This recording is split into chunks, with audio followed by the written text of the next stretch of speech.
Y hablamos de Venezuela porque, pese a que las noticias han sido buenas para los presos políticos, la justicia sigue condicionando la libertad de aquellos que fueron detenidos injustamente. Por una parte, le conceden la casa por cárcel al opositor y ex candidato presidencial Manuel Rosales después de permanecer un año tras las rejas. Y ayer conocíamos la noticia de la liberación de Francisco Márquez, representante del partido Voluntad Popular y quien pasó 121 días detenido en los calabozos del SEBIN en Caracas. Pero para que Márquez pudiera salir de prisión debía irse del país inmediatamente.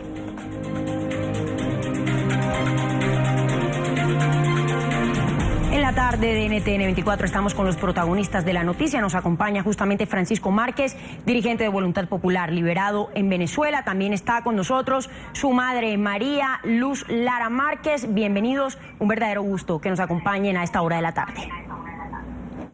Muchas gracias por esta invitación y este espacio.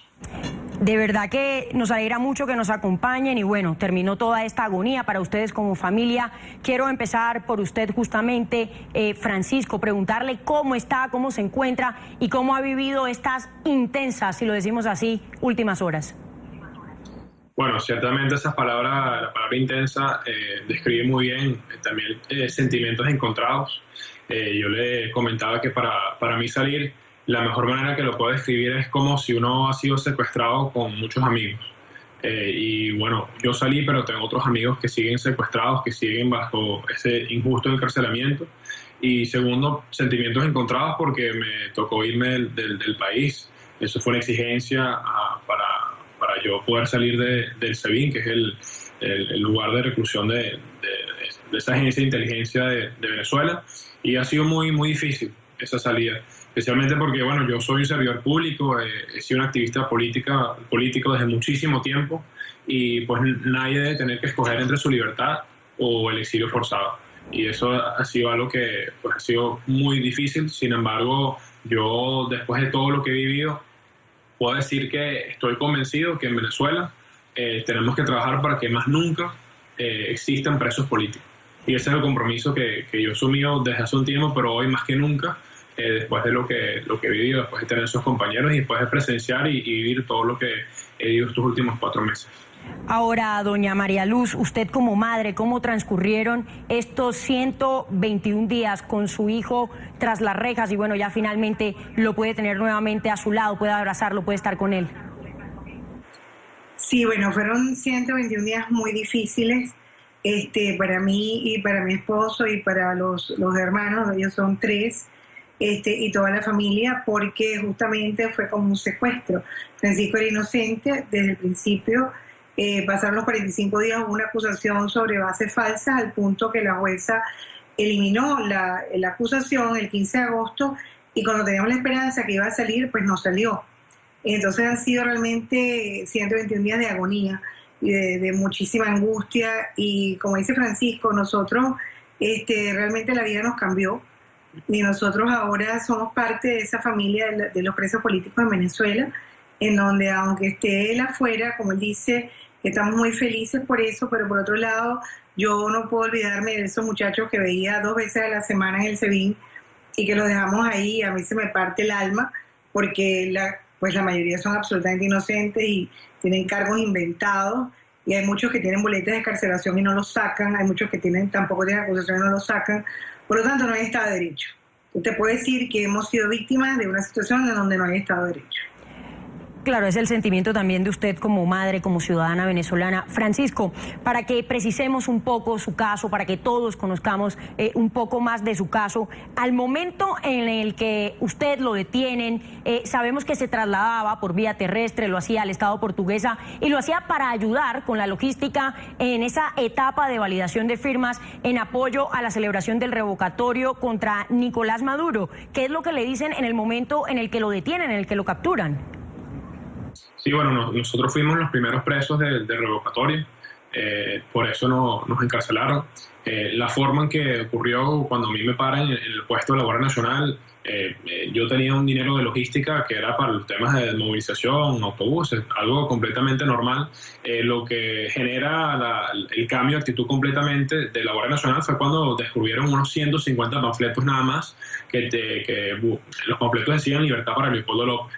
Y desde ese entonces ocurrió un cambio radical, llamaron al capitán, el capitán me hizo esperar 2 horas hasta decirme que estaba detenido, y fue horas después, a la 1 de la mañana, cuando el SEBIN vino a interrogarme de una manera muy brusca, donde me sentaron a Gabriel y a mi persona, donde decían que si no hablábamos ahí en ese momento, que nos iban a hacer hablar en Caracas, dejando entrever esa amenaza de tortura. Eso es algo que he comentado poco, pero esas primeras horas quizás lo más angustiante fue la forma que el SEBIN nos interrogó, porque además que ustedes lo han reportado ya muchas veces, hay una historia, una actitud y unas acciones desde mucho tiempo de tortura por parte del SEBIN. Y esa amenaza se hizo en ese momento, sabíamos que era una amenaza creíble, incluso ellos llegaron a empezar el trámite para trasladarlos hacia el SEBIN en Caracas, y con mucho cinismo el comisario, cuando se despidió de mí, me dijeron: le lanzaron un salvavidas y mándale saludos a tu jefe, David Molansky. Y lo que yo me enteré después fue que unos motivos que no se atrevieron a torturarnos a mí y a Gabriel fue porque no pudieron operar bajo la oscuridad, no pudieron operar bajo el secreto, porque los medios y pues la noticia había salido. Y en eso agradezco muchísimo tanto la unidad, todo mi equipo político y todos mis compañeros que ayudaron a subir el volumen, a mi familia. Mi mamá es una super madre, mi papá que no está aquí presente en la entrevista, pero bueno, imagínate, sin el apoyo de mi familia y la unidad de muchas personas, pues que quizás que no sabemos qué hubiese pasado en esas primeras horas. Y bueno, de verdad que ahí eso fue una demostración muy clara y muy contundente de que este era un caso político, que mi intención vino de una decisión política. Y al final eso fue lo que quedó muy claro en todo este proceso y toda esta detención arbitraria que vi por estos 4 meses. Francisco, y de verdad que nos alegra mucho que pueda estar con su familia. Usted describía lo que pasaba antes de que fuera enviado a prisión, pero estando en prisión, ¿qué pasó? ¿Recibió usted algún tipo de maltratos, amenazas? ¿Qué pasó? ¿Cómo transcurrían sus días? Sí, en la cárcel venezolana la arbitrariedad, la extorsión, la tortura es el pan de cada día. Esa es la realidad que les quiero decir a todos aquellos que me escuchan, la tragedia que vive no solo los que están presos, sino los familiares. Les doy un ejemplo muy, muy concreto. Bueno, una de las primeras cosas que me ocurrió cuando yo llegué es que me raparon el pelo, me hicieron ponerme esos trajes de prisión, uniformes de prisión, y me da mucha curiosidad que ellos hacían vestirse en amarillo los que eran condenados y en azul los que estaban procesados, y a mí me dieron el traje amarillo, ¿no? Era esos mensajes indirectos que te dan, me obligaron a hacer lo que llamamos en Venezuela orden cerrado, marcha militar, donde la primera vez me obligaron a decir Chávez vive, a marchar de esa manera. Esos fueron momentos muy, muy duros y eso fue lo peor, porque yo puedo decir que fui muy afortunado en el sentido que no recibí maltrato físico, pero sí hubo una constante presión psicológica en todo momento, los maltratos físicos que pude presenciar. Otra cosa que me impactó muchísimo, un día cuando estaba saliendo a esa enfermería, esos fueron los días que tuve dengue y tuve mucha fiebre, vi como a 12 personas las tenían desnudas, caminando, trotando en el sol de mediodía, esposadas, y que yo y un compañero que los estuvimos muy brevemente a ver, nos amenazaron inmediatamente que si seguíamos viendo íbamos a acompañar a esas personas que estaban torturando.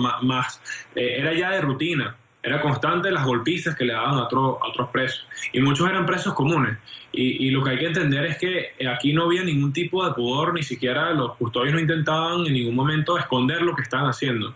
Era lo que ellos llamaban el trato hacia los malandros, ¿no? Y digo entre comillas porque en la cárcel hay personas inocentes. El principio de inocencia existe en Venezuela, en nuestra Constitución y en la ley, pero no en la práctica. Y eso fue muy duro porque hay que recordar que estos son personas que uno convivía con estas personas, uno compartía con estas personas. Nosotros convivíamos presos comunes, presos políticos, presos que eran inocentes y culpables, y ahí se genera mucha solidaridad. Y no era justo, era un tratamiento infrahumano. Y lo más triste de irme, lo que he comentado, es que tengo compañeros, amigos y que siguen en estas condiciones y siguen bajo una tortura, no solo tortura física, sino psicológica. El ambiente dentro del SEBIN es un ambiente muy denso, de presión psicológica constante. Hay personas que ya han estado años presas. Yo solo estuve 4 meses. Por eso digo que en ese sentido soy afortunado, pero hay otras personas que siguen allí y lo que estamos haciendo, y lo que mi mamá habló de ese compromiso familiar que tenemos, continúa para que en Venezuela no existan más presos políticos. Eso es algo que no podemos permitir hoy ni en un futuro. Claro, doña María, y usted desde afuera, ¿cómo veía, cómo vivía junto a su marido, junto a su esposo y su otra familia, cómo vivían todo este proceso por el cual pasaba su hijo, supremamente complicado y además preocupante, ¿no? Y también, y se lo pregunto teniendo en cuenta, una justicia en la que para nadie es un secreto, está manipulada por el gobierno. Sí, mira, fue unos momentos muy complicados porque él estuvo preso en San Juan de los Morros, la causa estaba en Cojedes y nuestra base de operaciones era Caracas. Por lo tanto, era un costo gigantesco la movilización. Pasábamos semanas en San Juan pagando hotel, porque, bueno, yo quería estar ahí por si acaso podía pasar algo. Estábamos como en vigilia, estábamos constantemente yendo a Cojedes para el tribunal a ver si podíamos lograr algo. Nuestros abogados intentando infructuosamente la parte legal.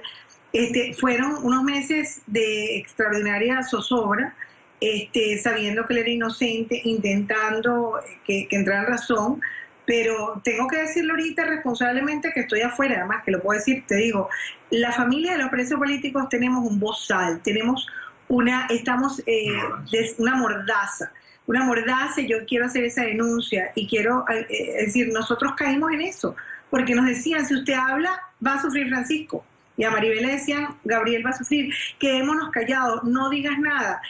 Francisco estuvo una semana aislado, sin nosotros poder saber de él, y cuando llegamos lo primero que le dijo el director a nuestro abogado fue, si ustedes dicen algo, el que va a sufrir son los muchachos. Entonces nosotros teníamos que, tú sabes, tratar de lograr mejorarle las condiciones de prisión bajo cuerda, hablando con la Defensoría del Pueblo, con quien fuimos a denunciar que estaban siendo torturados porque no les querían psicológicamente, porque no les querían dejar pasar ni siquiera un bombillo. Era una celda oscura. Francisco realmente, de verdad tiene una resistencia gigantesca, porque yo creo que los dos, tanto él como Gabriel, tienen una resistencia enorme, porque bueno, las condiciones de prisión fueron infames las primeras semanas, ¿no? Y finalmente se le logró un poco meter que si la colchoneta, que si el agua, que si la ropa, o sea, la gente no tiene idea. Ya yo tengo como una especie de kit de todas las cosas que hay que hacer para ayudar a la gente cuando la meten presa, porque las condiciones de prisión son fundamentales y la familia tiene que ocuparse de eso. Entonces sí fueron unos momentos, pero yo quiero aprovechar este canal y esta oportunidad que tú nos estás dando para darle gracias a la familia que fue incondicional, mis hermanas, mi familia, Maribel, que mientras yo estuve por fuera nos ayudó muchísimo, la mamá de Gabriel, la familia de Ricardo. Es decir, nosotros hemos tenido unas amistades incondicionales, oraciones, nosotros somos todas personas de fe, y yo tengo que decir que de verdad la fuerza de la oración en grupo fue extraordinaria al día de hoy. O sea, gente rezando 24 horas al día, 7 días a la semana. De verdad, yo siento que la mano de Dios estuvo siempre metida, de alguna manera los protegió a los dos, y nosotros rezamos hoy por todos los presos políticos, y de verdad pienso, como dice Francisco, que esto en la nueva Venezuela se tiene que acabar. No pueden haber perseguidos por sus ideas, no pueden haber perseguidos porque piensen distinto o que militen en partidos de oposición al gobierno que esté de turno, pues, ¿no? Entonces, yo te puedo decir que, bueno, lo vivimos con mucha templanza y con mucho coraje, porque somos andinos. Yo digo que en los Andes hay la tradición de la fuerza. Nosotros venimos de una familia de políticos. Mi bisabuelo y mi papá estuvieron presos, uno de Gómez, otro de Pérez Jiménez. Yo fui una luchadora política en la Cuarta, mi esposo también. O sea, nosotros creemos en la democracia, en la justicia, y siempre hemos luchado por eso. Por lo tanto, estamos muy orgullosos de Francisco. Sí. Ahora, yo quiero preguntarle, usted mencionaba anteriormente que se sentía como con una especie de bozal, porque no podían hablar, porque no podían quejarse, elevar ese reclamo ante toda esta situación, pero finalmente a su hijo le ponen como condición salir del país. Suponemos, ustedes deciden como familia también acompañarlo en esa partida. Mencionaban también que van a seguir trabajando por el país, pero ¿de qué manera piensan hacerlo cuando Francisco, por ejemplo, no puede volver al país? Usted sí puede, suponemos, pero ¿qué van a hacer? ¿Cómo lo van a hacer también? Y le pregunto si no tienen ese temor por volver a Venezuela. Bueno, fíjate, es que nosotros, realmente yo estaba basada en Estados Unidos. O sea, yo vivo en Estados Unidos, yo soy médico, mi esposo es trabajador social, y nosotros ya teníamos como 5 años viviendo en los Estados Unidos. Y más bien nos tocó muy duro para mí tener que pedir permiso en el trabajo, que se portaron muy bien en una universidad donde yo trabajo aquí en los Estados Unidos, ir y venir para cumplir con mis compromisos y no perder el trabajo. Entonces fueron unos meses más bien muy difíciles, porque nos tocó, pero nosotros realmente estamos basados aquí y desde aquí pensamos, todas las gobiernos autoritarios han tenido una resistencia internacional. Nosotros pensamos formar parte de esa resistencia internacional para ayudar a que cambie el gobierno. O sea, no, y sobre eso, yo creo que es un tema fundamental y en lo cual yo me quiero especialmente dedicarle más tiempo, es que a nivel internacional hay una conciencia que en Venezuela existen presos políticos, pero no creo que haya una conciencia suficiente que en Venezuela existe un gobierno que tortura. Y quiero recalcar muchísimo ese tema porque es bien grave.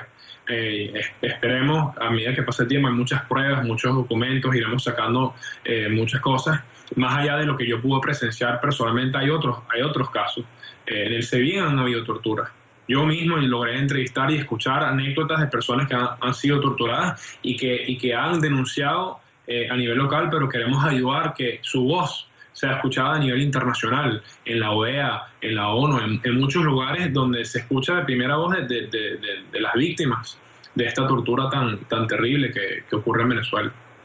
Francisco Márquez, dirigente de Voluntad Popular, liberado en Venezuela recientemente en las últimas horas. También a su madre, doña María Luz Lara Márquez. Muchísimas gracias por haber estado con nosotros en el programa, por habernos dedicado este tiempo, por habernos compartido pues todas esas vivencias de los últimos meses que pues fueron bastante duras. Nos alegramos muchísimo que puedan estar juntos, que Francisco pueda disfrutar de su mamá, de su papá y de toda su familia. Mil gracias. Muchísimas gracias por este espacio. No, muchas gracias. Encantada. Gracias a ustedes.